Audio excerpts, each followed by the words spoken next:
Hello mga ka-universe! Ayan, may good news po ako sa inyo. And guess what? May nandito sa bahay, may dumating dito sa bahay. At kakatapos lang po naming maligo. Excited na po ba kayo? Whoops!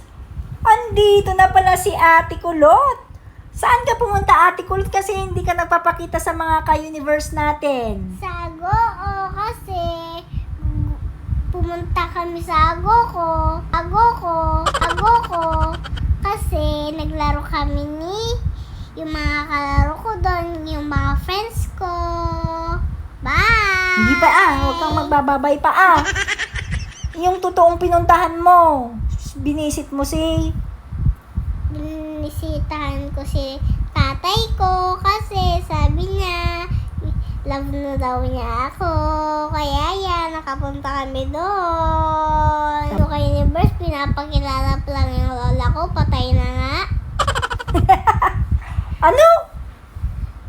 Pinapakilala na pa ng tatay ko yung picture ni nanay ko, patay na nga.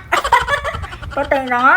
Ikaw naman para hindi mo makalimutan yung lola mo kahit nasa heaven na siya.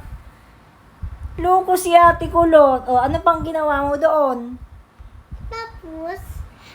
Tapos yung mga friends ko, hindi ako kalaro kasi nangangaway yung mga yon. Kasi hindi ka naman kasi nag-vlog doon kaya hindi nila alam kung ano yung pinaggagawa mo doon. Kumakain ako kay Universe. Kahapon pa lang ako kumakain, tapos umiyak na ako agad. Yun lamang po ang kanyang istorya, mga ka-universe. Nagka-quality time kami dito sa kama. Alam nyo na, na-miss niya tayo. Na-miss tayo ni Ate Koloti. Anong sasabihin mo sa ka-universe? Universe, baka naman. Naman tayo mag-viewers. Ilang minuto na tayo hindi nakaka-viewers. Bye!